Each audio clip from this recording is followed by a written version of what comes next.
Assalamualaikum warahmatullahi wabarakatuh. Perkenalkan, nama saya Sakti Kamilati Hasanah dari kelas KPI 2B dengan NIM 2284170. Di sini saya akan menjelaskan mengenai peta konsep tafsir dakwah. Baik, jadi materi yang pertama yaitu mengenai pengertian tafsir dakwah, metode tafsir dakwah, dan juga contoh dari tafsir dakwahnya. Nah, pengertian dari tafsir itu artinya menerangkan atau menjelaskan. Lalu menurut ahli tafsir, tafsir ini adalah ilmu yang membahas tentang Al-Quranul Karim terhadap pengertian Allah gitu, terhadap utusannya Rasulullah gitu kan, dan juga menjelaskan gitu makna-makna yang terkandung di dalam ayat Al-Quran itu untuk memudahkan manusia ini memahami ayat Al-Quran itu, pesan-pesan yang ada di dalam Al-Quran. Lalu pengertian dakwah ini menurut bahasa artinya seruan atau ajakan atau mempengaruhi. Nah, istilahnya dakwah ini adalah mengajak seseorang gitu, baik dari cara lisan, tulisan, ataupun tingkah laku kita gitu dalam mengajak seseorang gitu untuk mempengaruhi seseorang itu secara sadar kepada jalan yang memang disyariatkan oleh Islam gitu. Jadi mengajak kepada kebaikan gitu, mengajak kepada tujuan dakwah itu sendiri. Lalu metode dari tafsir dakwah itu ada 4. Yang pertama itu ada metode ijmali, yang kedua ada metode tahlili, ketiga itu ada metode muqarrid, keempat itu ada metode maudhu'. Nah, contoh dari tafsir itu ada contoh tafsir Quran surat Al-Maidah ayat 67, lalu ada Quran surat Ali Imran ayat 104. Selanjutnya beranjak ke materi yang kedua yaitu mengenai ayat-ayat kewajiban dakwah. Nah, salah satu contoh ayatnya itu adalah Quran surat An-Nahl ayat 125. Bismillahirrahmanirrahim. Ud'u ila sabili rabbika bil hikmati wal mau'izatil hasanati wajadilhum billati hiya ahsan. Inna rabbaka huwa a'lamu biman dhalla 'an sabilihi wa huwa a'lamu bil muhtadin. Artinya, serulah manusia kepada jalan Tuhanmu dengan hikmah dan pengajaran yang baik, dan berdebatlah dengan mereka dengan cara yang baik. Sesungguhnya Tuhanmu dialah yang lebih mengetahui siapa yang sesat dari jalannya, dan dialah yang lebih mengetahui siapa yang mendapat petunjuk. Nah, tafsir atau isi kandungan dari Quran surat An-Nahl ayat 125 ini adalah Allah ini memerintahkan Rasulullah untuk berdakwah, menyeru manusia kepada agamanya. Kewajiban berdakwah ini juga berlaku bagi umat Islam. Ayat ini menjelaskan 3 metode dakwah. Yang pertama itu hikmah, metode hikmah. Yang kedua mau'izah hasanah atau pengajaran yang baik. Dan yang ketiga itu debat atau diskusi dengan cara yang baik. Jadi maksud dari Quran surat An-Nahl ayat 125 ini adalah Allah ini pertamanya itu mewajibkan kepada Rasulullah gitu untuk berdakwah, untuk menyampaikan kepada umatnya. Nah, karena kita umatnya Rasulullah, maka kita pun wajib gitu untuk mengikuti ajarannya Rasulullah, mengikuti sunnah-sunnahnya Rasulullah. Nah, salah satunya yaitu berdakwah. Jadi dakwah ini wajib bagi semua manusia yang beragama Islam. Materi yang ketiga yaitu ayat-ayat tentang keutamaan dan tujuan dakwah. Salah satu suratnya yaitu Al-Fat ayat 28. Bismillahirrahmanirrahim. Huwallazi arsala rasulahu bil huda wa dinil haqqi liyudhhirahu 'alad dini kullih wa kafa billahi syahida. Artinya, dialah yang mengutus rasulnya dengan membawa petunjuk dan agama yang benar agar dimenangkannya terhadap semua agama, dan cukuplah Allah sebagai saksi. Nah, tafsir dari surat Al-Fat ayat 28 ini menjelaskan bahwa dialah yang mengutus rasulnya itu Muhammad dengan penjelasan yang terang dan agama Islam untuk Allah menangkan atas seluruh agama. Cukuplah Allah bagimu wahai Nabi sebagai saksi bahwa dia pasti menolongmu dan memenangkan agamamu atas semua agama.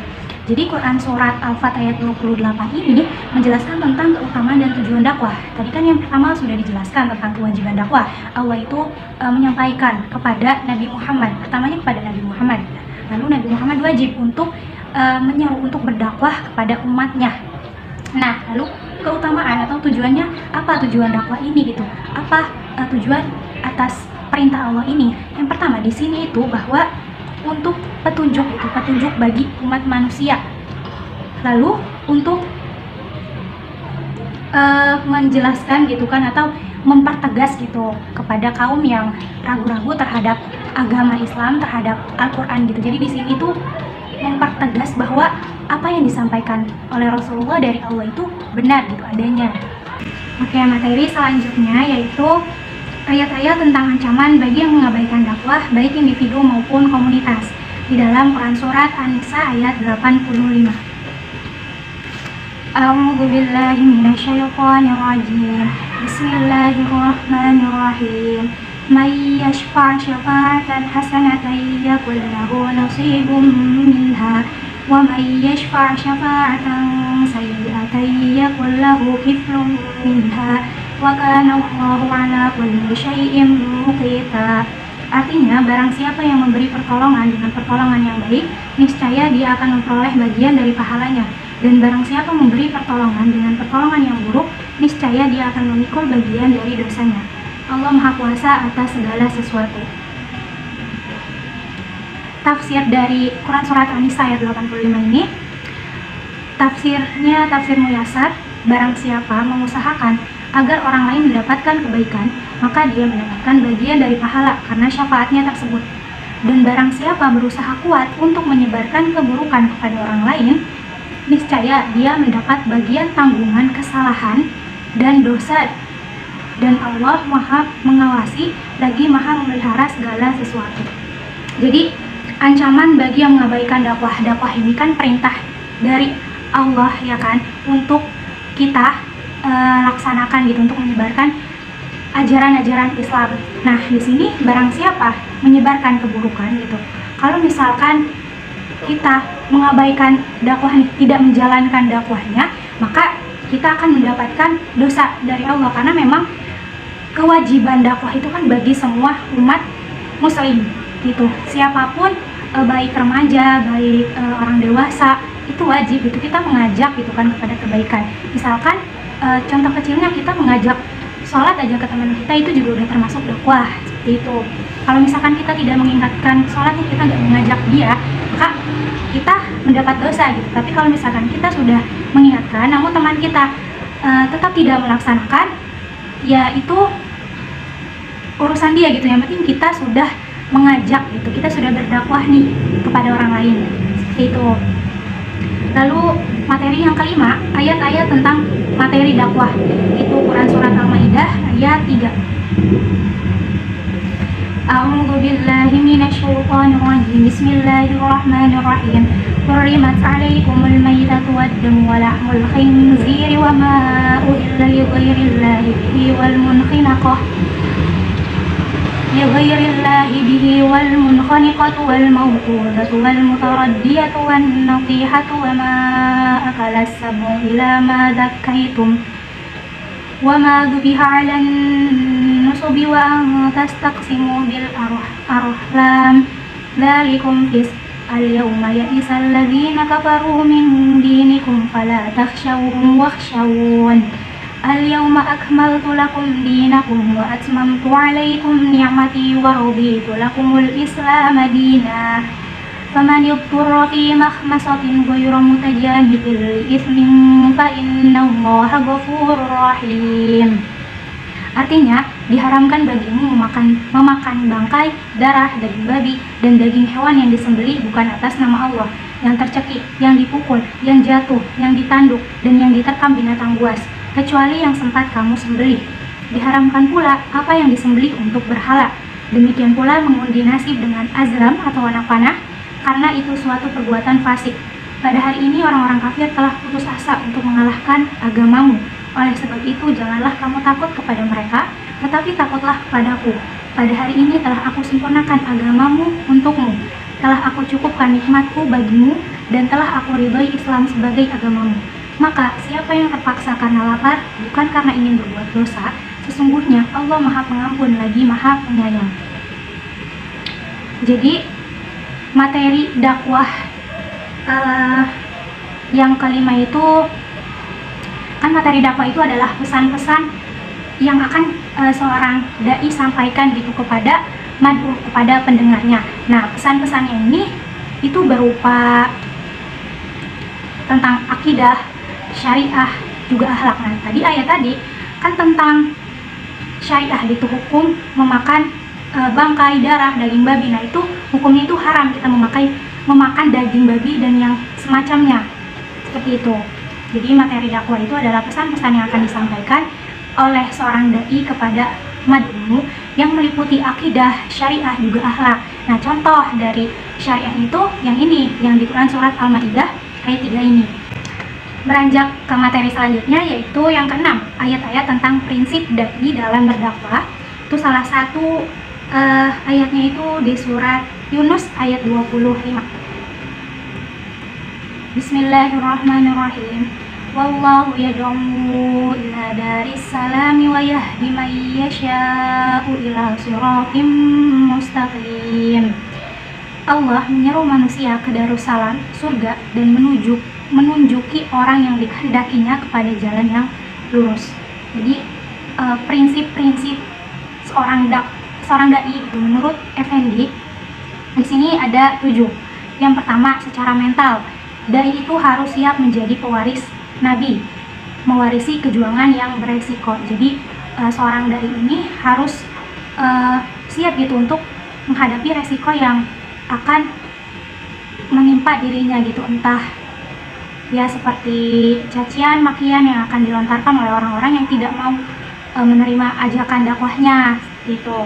Yang kedua, dai itu harus menyadari bahwa masyarakat membutuhkan waktu untuk dapat memahami pesan dakwah. Jadi ketika menyampaikan dakwah nih ada tahapan-tahapannya gitu. Kita mengajak kepada seseorang itu orang lain itu tidak langsung terpengaruhi oleh kita, tidak langsung mau gitu diajak kepada kebaikan. Maka dakwah ini ada prosesnya gitu, pelan-pelan dulu gitu.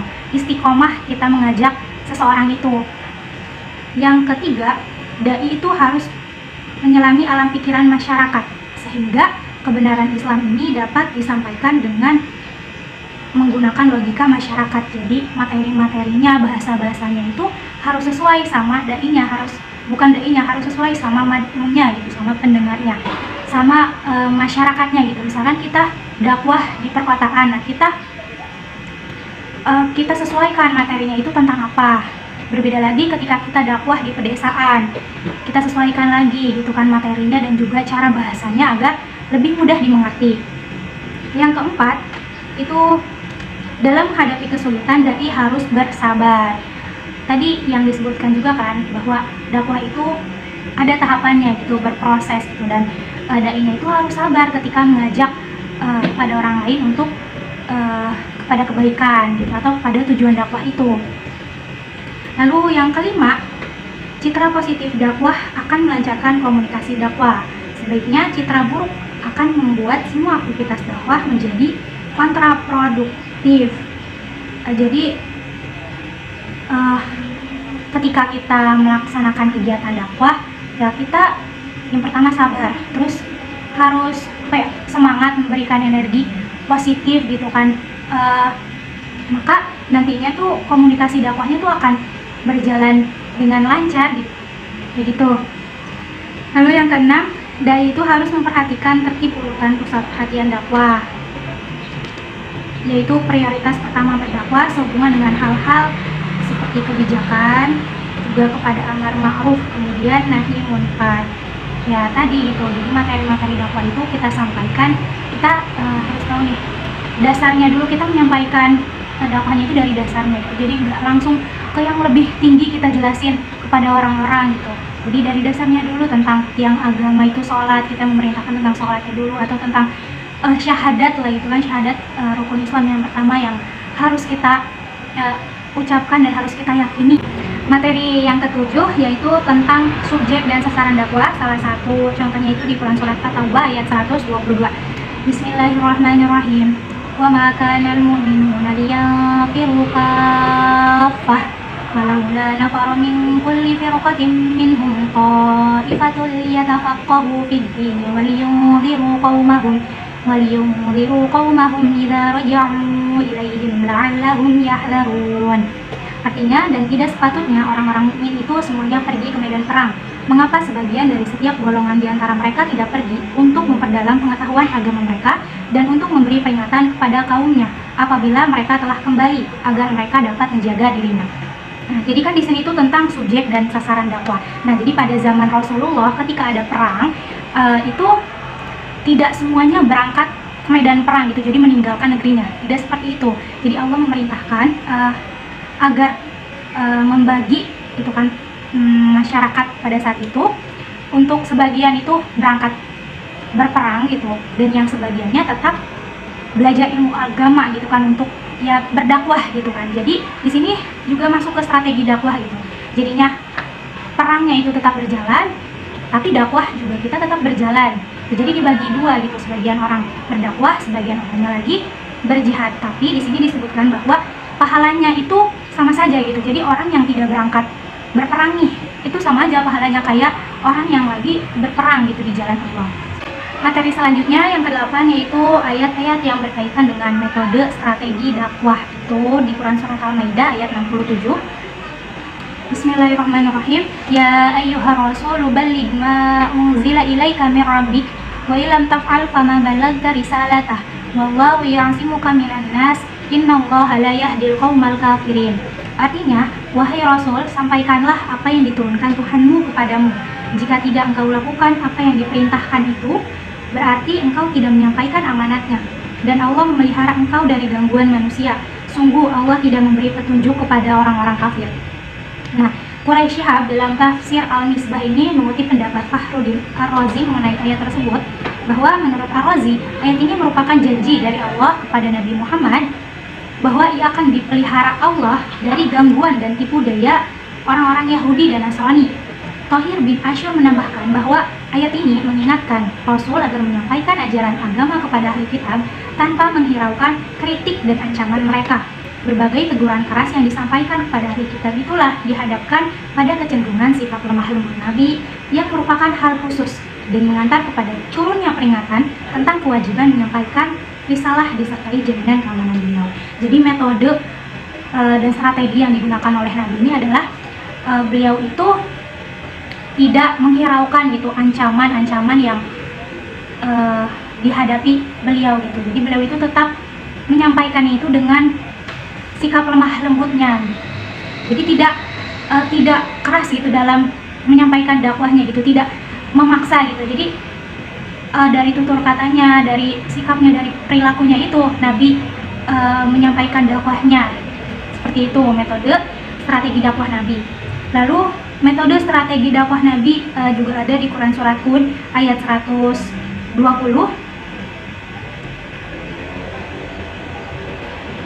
yaitu metode tentang bercerita ya. Bismillahirrahmanirrahim. Wa kullan naqussu 'alaika min amba'ir rusuli ma nuthabbitu bihi fu'adaka wa ja'aka fi hadhil haqqu wa maw'izatun wa dzikra lil mu'minin.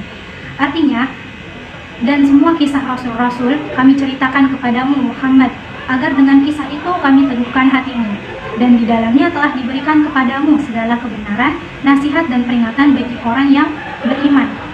Nah, jadi di Quran Surat Hud ayat 120 ini metode dakwah itu dengan cara bercerita seperti itu. Jadi ketika menyampaikan dakwahnya nih, seorang dai ini bercerita gitu tentang kisah-kisah Nabi, tentang kisah-kisah hewan gitu, atau perumpamaan-perumpamaan dari kisah-kisah itu di dalam Quran Surat yang ada dicantumkan tadi, contohnya Quran Surat Hud ayat 120 ini. Kenapa dengan metode bercerita? Metode bercerita ini cocok untuk kita menyampaikan kepada anak kecil.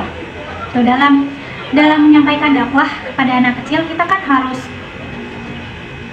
mengatur ya, harus menyesuaikan gitu, harus menyesuaikan bahasa kita agar bahasa kita itu dimengerti gitu oleh anak kecil itu.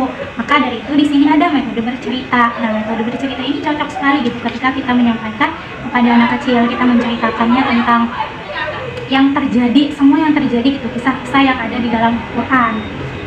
Materi selanjutnya yang ke-10 yaitu ayat-ayat yang berkaitan dengan istiqomah dalam berdakwah. Itu salah satunya dalam Quran Surat Hud ayat 112.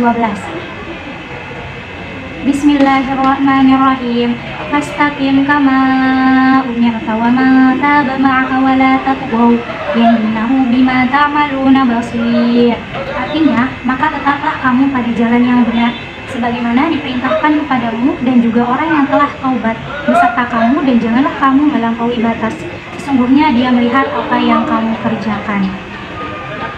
Tafsir Al-Jalalain yaitu mengamalkan perintah Rabb dan menyembah kepadanya, dan juga tetaplah pada jalan yang benar, yaitu orang yang telah beriman beserta kamu, dan janganlah kalian melampaui batas atau melanggar batasan-batasan Allah. Nah, jadi kaitannya dengan istiqomah dalam berdakwah ini, kita di sini tetap di jalan yang benar gitu. Jadi mengikuti tujuan dari dakwah itu. Dakwah itu kan kita sejatinya untuk mempelajari agama Allah, untuk membenarkan apa yang salah, ya, apa kegiatan yang sebetulnya ini tidak boleh kita lakukan. Nah, kita kan bisa tahu juga dari dakwah nih yang disampaikan oleh orang lain. Nah, maka dari itu seorang dai ini harus istiqomah gitu dalam berdakwah. Memang istiqomah ini susah ya, tapi kalau misalkan gak istiqomah, gak sabar gitu, maka dakwah ini ya tidak akan mencapai tujuannya. Jadi dakwah ini tidak akan berjalan gitu, nanti tidak akan mendapatkan hasil yang memang diharapkan gitu. Jadi untuk mendapatkan hasil yang terbaik, seorang dai ini istiqomah gitu kan, menyampaikan dakwahnya misalkan dengan rutin mengisi pengajian di setiap hari Minggu atau di setiap Jumat, seperti itu. Materi yang ke-11 yaitu ayat-ayat yang berkaitan dengan etika berdakwah. Itu Quran surat Al-Baqarah ayat 235. Bismillahirrahmanirrahim. Wala junaha 'alaikum fima 'aradtum bihi min khitbatin nisa'i aw aknatum fi anfusikum. Alimallahu annakum satadhkurunahunna walakin la tuwa'iduhunna sirran illa an taqulu qawlan ma'rufa wa la ta'zimu 'uqdatan nikahi hatta yablughal kitabu ajalah wa'lamu annallaha ya'lamu ma fi anfusikum fahdharuhu wa'lamu annallaha ghafurun halim. Artinya, dan tidak ada dosa bagimu meminang perempuan-perempuan itu dengan sindiran atau kamu sembunyikan keinginanmu dalam hati. Allah mengetahui bahwa kamu akan menyebut-nyebut kepada mereka, tetapi janganlah kamu membuat perjanjian untuk menikah dengan mereka secara rahasia, kecuali sekedar mengucapkan kata-kata yang baik, dan janganlah kamu menetapkan akad nikah sebelum habis masa iddahnya. Ketahuilah bahwa Allah mengetahui apa yang ada di dalam hatimu, maka takutlah padanya, dan ketahuilah bahwa Allah Maha Pengampun dan Maha Penyantun. Nah, jadi di dalam Quran surat Al-Baqarah ayat 235 ini, etika dalam berdakwah ini salah satunya yaitu qaulan layyina atau pembicaraan yang lemah lembut dengan suara yang enak didengar dan penuh keramahan sehingga dapat menyentuh hati. Jadi ketika berdakwah ini tuh cocok dipakai kita berdakwah kepada orang yang lebih tua dari kita atau kepada orang tua kita itu. Jadi ketika kita mengajak nih dalam kebaikan, kita berdakwah nih itu menggunakan qaulan layyina ini, pembicaraan yang lemah lembut gitu kan, dari hati ke hati, agar pesannya ini dapat diterima oleh orang tua kita atau oleh orang yang lebih tua dari kita. Nah, selanjutnya etika dakwah ini yang kedua di Quran surat Al-Hajj ayat 78. Bismillahirrahmanirrahim. Wajahidu fillahi haqqan jihadih huwa ajtabakum wa ma ja'ala 'alaikum fid-dini min haraj millata abikum Ibrahim huwa sammakumul muslimin min qablu wa fi hadha liyakuna ar-rasulu shahidan 'alaikum wa takunu syuhada'a 'alan nas faqimus salata wa atuz zakata wa'tasimu billah wa maulakum fa ni'mal maula wa ni'man nasir.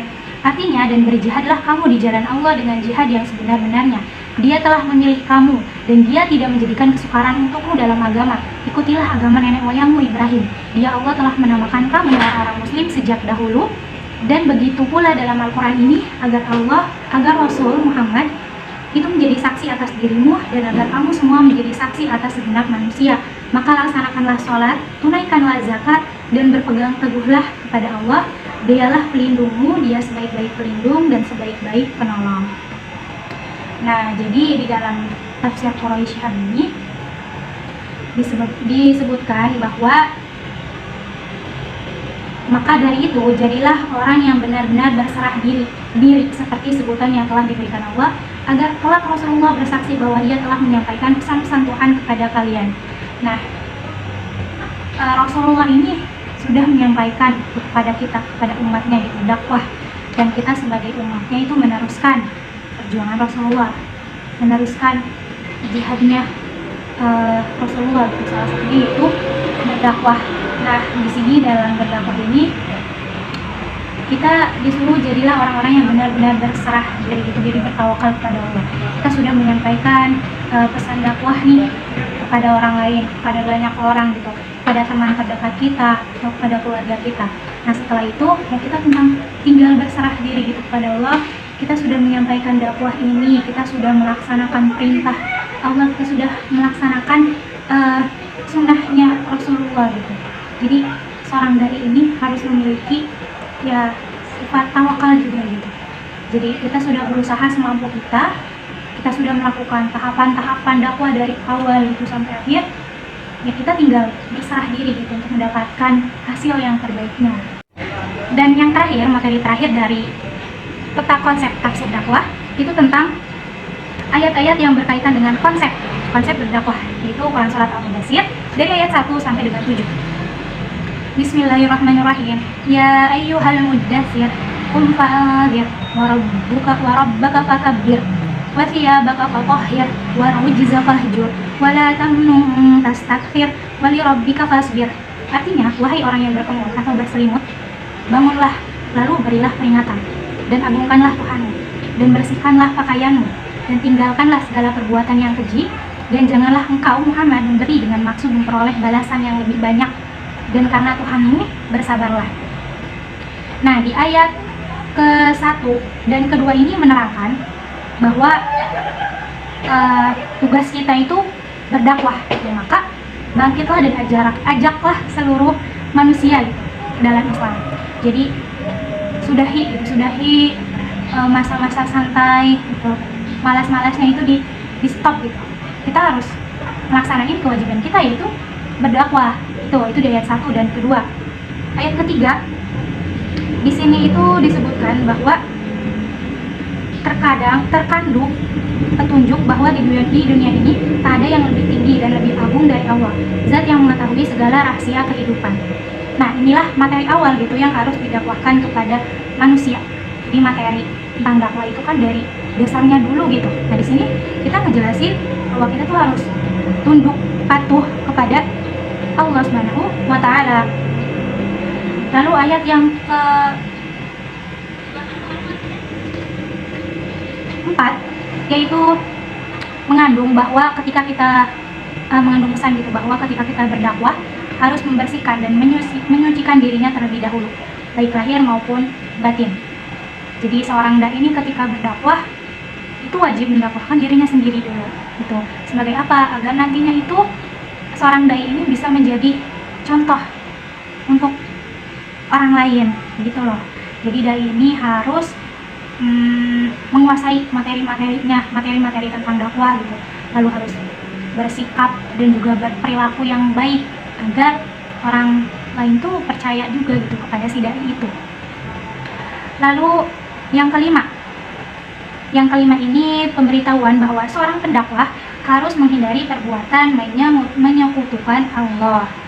Itu nyambung ke ayat yang keempat gitu, bahwa seorang dai ini harus memiliki akhlak yang baik dulu gitu. Seorang dai ini harus menjadi contoh, harus menjadi teladan yang baik gitu, sebagaimana yang dicontohkan oleh Rasulullah. Jadi seorang dai ini menjauhi perbuatan-perbuatan buruk, menjauhi hal-hal maksiat. Dan yang keenam, ayat ini merupakan perintah agar dakwah ini dijalankan dengan ikhlas dan disertai akhlak yang mulia. Jadi ketika kita berdakwah harus ikhlas, harus sabar, tidak mengharapkan imbalan apapun itu kecuali ridho Allah. Akan seorang dai ini kan tugasnya berdakwah ya, itu untuk melaksanakan perintah Allah itu. Jadi ya imbalannya tuh karena untuk dapat ridha Allah, seperti itu. Lalu yang terakhir, yang ketujuh, ini tentang kunci keberhasilan dakwah. Ini kesabaran dan ketabahan. Sudah disebutkan juga di awal-awal video tadi bahwa seorang dai ini ada prinsip-prinsipnya, ada etika-etikanya, ada metodenya. Salah satunya yaitu sabar dan tabah. Ketika menjalani proses tahapan-tahapan berdakwah, tahapan-tahapan menyampaikan pesan-pesan ini, salah satu kuncinya yaitu kesabaran. Kalau misalkan kitanya sabar, istiqomah, maka dakwah ini insya Allah gitu akan mendapatkan hasil yang memang diharapkan gitu. Jadi kegiatan dakwah ini akan berhasil, seperti itu. Mungkin sekian yang dapat saya sampaikan dari peta konsep materi pertama, dari tentang pengertian tafsir, metode tafsir, sampai dengan materi terakhir yaitu tentang konsep berdakwah ini.